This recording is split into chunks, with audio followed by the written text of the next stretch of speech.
समझाऊंगा अब remainder theorem, ठीक है ना, एलजेब्रा रिमाइंडर थ्योरम। आप कहोगे सर ये रिमाइंडर थ्योरम यहां से कहां आ गया, मैं बात कर रहा हूं एलजेब्रा रिमाइंडर थ्योरम की।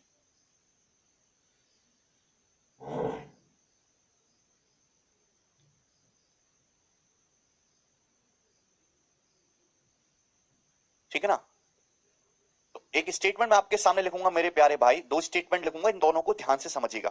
पेपर में सवाल आता है कि आपके सामने कोई पॉलिनोमियल दे देगा और आपसे पूछेगा कि बताओ इसको इससे भाग करके क्या शेषफल आएगा, क्या रिमाइंडर आएगा मेरे दोस्तों।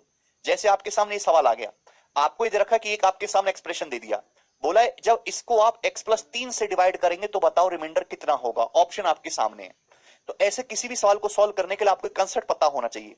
तो आपके पास कोई फंक्शन है fx, व्हेन fx, fx का क्या मतलब है, fx का मतलब x का एक फंक्शन, x का एक पॉलिनोमियल, x का एक बहुपद।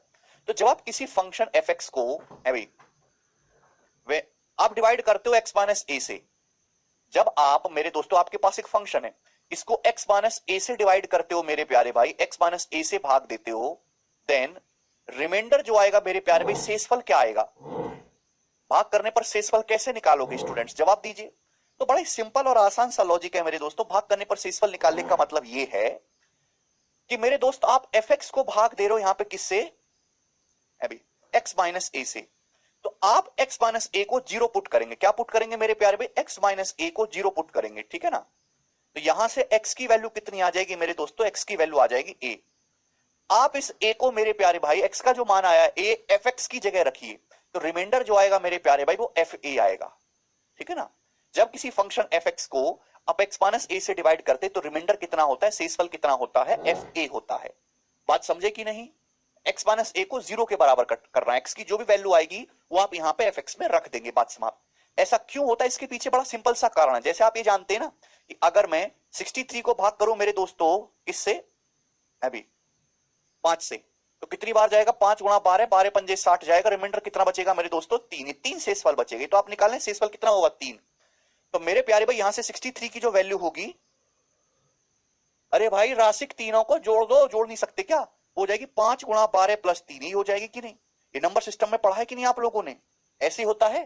तो अगर मेरे दोस्तों मैं fx को सपोज डिवाइड करता हूं, fx को मैं डिवाइड करता हूं x माइनस ए से, ठीक है, सपोज भाग करने पर क्यों गया, और रिमाइंडर मेरे दोस्तों क्या है, रिमाइंडर है r। तो यहां से fx की जो वैल्यू होगी वो आएगी मेरे दोस्तों x minus A multiply Q और प्लस रिमाइंडर r, जो आपको निकालना है।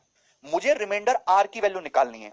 तो मेरे दोस्तों अगर मैं यहां पे x की जगह a पुट करूंगा, x बराबर a पुट करूंगा, x बराबर a पुट करने से पूरा टर्म जीरो हो जाएगा, जीरो हो जाएगा, तो x की जगह मैं a पुट करूंगा, यानी कि fa आ गया कि नहीं, तो fa ही आपका रिमाइंडर हो जाएगा। तो ये इसके पीछे का कारण है, कोई रटने वाली बात नहीं है। अगर किसी को बात समझ में ना आई हो तो रट लो, ज्यादा बुद्धि मत मारो, कम है थोड़ी सी।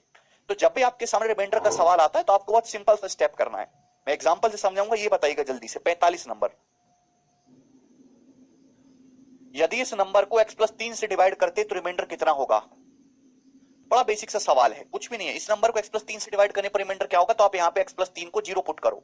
जब x+3 को जीरो पुट करेंगे तो x की वैल्यू कितनी आ जाएगी, यहाँ से -3, x के लिए -3 है वो आप यहाँ पर रख दीजिए, -3, -3 का क्यूब 27, 27 पंजे 135, ये 9, -3 का स्क्वायर 9, 9 पंजे 45, और माइनस माइनस प्लस, ये 18 और ये +9 अभी, तो कितना आ जाएगा, 18 9 27 और 45 72, 135 में से आप 72 घटाएंगे तो कितना आएगा, 63। तो माइनस का 63 इस क्वेश्चन का आंसर आ रहा है, डी ऑप्शन करेक्ट है, ठीक है ना। आगे चलेंगे, ये बताइएगा जल्दी से।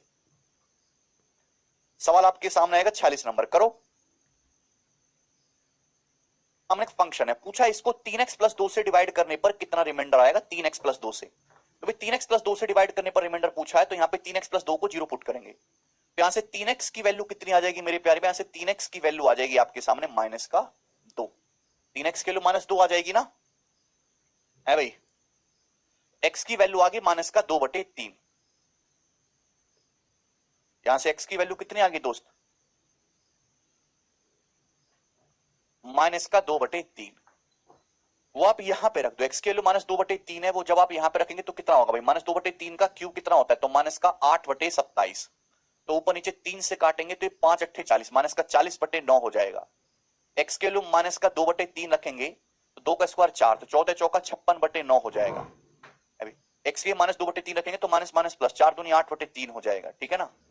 अभी माइनस 2/3 रखेंगे और ये प्लस का 10, ठीक है जी।